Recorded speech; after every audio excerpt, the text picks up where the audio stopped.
আসসালামু আলাইকুম। পুরান ফ্রিজ কি কারণে ব্যবহার করবেন না? এই ফ্রিজটা একটা এলজি ফ্রিজ। তো এই ফ্রিজটার প্রায় 23 থেকে 24 বছর বয়স হয়েছে। তো এই ফ্রিজটা এই পর্যন্ত বেশ কয়েকবার টেকনিশিয়ান দেখানো হয়েছে। টেকনিশিয়ান দেখাইলো এটা ভালো রেজাল্ট আসবে না। ভালো রেজাল্ট এই কারণে আসবে না, এটার গ্যাসকেটগুলো নষ্ট হয়ে গেছে, তারপরে মাঝখানের সিটটাও জং ধরে গেছে, নিচের যেই জায়গাটা আছে এই জায়গাটাও দেখেন পুরাটা জং ধরে গেছে, জং ধরে অনেক ফুলে গেছে। তো দেখেন কত অতিরিক্ত বরফ হয়, কম্প্রেসার কন্টিনিউ চলতে থাকে, এই কারণেই এত অতিরিক্ত বরফ হয়। দরজার খুঁটিগুলোও সমস্যা হয়ে গেছে, দরজার খুঁটিগুলোর মধ্যে জং ধরে খাইয়ে গেছে। মাঝখানের যেই প্লেটটা আছে সেটাও সমস্যা হয়ে গেছে। তো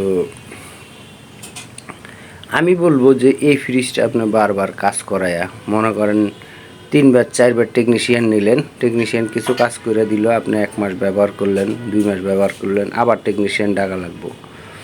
তো কিছু জিনিস আছে এগুলোর টেম্পার নষ্ট হয়ে গেলে এগুলো আর ঠিক না করাই ভালো। এই কারণে আমার পরামর্শ হচ্ছে যে পুরান ফ্রিজ টেম্পার নষ্ট হয়ে গেলে সেটা আপনি বারবার টেকনিশিয়ান না দেখায়া ওইটা ব্যবহার না করাই ভালো। কারণ হচ্ছে আপনি যদি 500 টাকা করেও দেন, যদি আপনি পাঁচবার টেকনিশিয়ান আনেন তাহলে আপনার 2500 টাকা চলে গেল। 1 বছরে যদি আপনি 5বার টেকনিশিয়ান নেন 2500 টাকা চলে গেল। তারপর এই যে প্লেট, উপরের প্লেট নিচের প্লেট চেঞ্জ করলেন, চেঞ্জ করার পরও এটা ভালো রেজাল্ট আসবে না। কারণ হচ্ছে এটা যেই কোনো জিনিস যে টেম্পার চলে গেলে আপনার ভালো রেজাল্ট আর আসে না, যতভাবেই কাজ করেন। তো আপনার দেখা গেল বছরে 2-3 হাজার টাকা যদি ফ্রিজে খরচ করে ফেলেন, তো আপনি এটা 2-3 বছর ব্যবহার করলে তো আপনার 10-15 হাজার টাকা এই ফ্রিজের পিছনেই শেষ হয়ে গেল।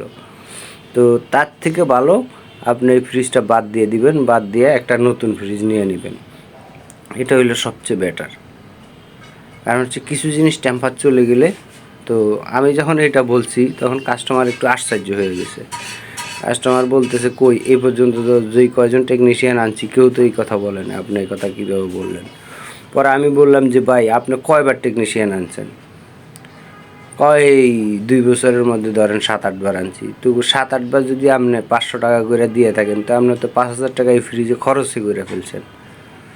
আর ফ্রিজ আজকে 25 বছর 23 বছর আপনি ব্যবহার করছেন, এটা তো টেম্পার নষ্ট হয়ে গেছে। এটা আপনার এখন যতই ঠিক করব এটা আগের মতো আর ভালো সার্ভিস দিবে না। সবচেয়ে ভালো হচ্ছে আপনি এটা বাদ দিয়ে আরেকটা ফ্রিজ কিনে নেন। তো আমরা গরিবেরা চেষ্টা করি যে কোনো রকম তালি দিয়া ব্যবহার করার জন্য, যারা কিনতে পারি না। তো উনি একজন কর্মকর্তা সরকারি, ওনার জন্য কিনা সম্ভব। যারা কিনতে পারে না তারা জোড়াতালি দিয়ে ব্যবহার করবে, এটা ঠিক আছে।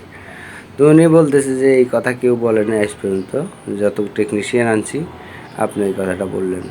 আমি বলছি এই কারণে যে আপনি বারবার টেকনিশিয়ান আনবেন, ঠিক হইব না, টেকনিশিয়ানেরও বদনাম, আপনারও কাজ হচ্ছে না, আপনার টাকা ঠিকই খরচ হচ্ছে। তো এই কারণে আমার এই পরামর্শটা। তো ভুল ত্রুটি হইলে ক্ষমা করবেন। তো আমার একটা ইউটিউব চ্যানেল আছে, ইউটিউব চ্যানেলের নাম হচ্ছে হোম সার্ভিস 389। আপনার যদি প্রয়োজন হয় ইনশাল্লাহ যোগাযোগ করতে পারেন, আশা করি ভালো সমাধান।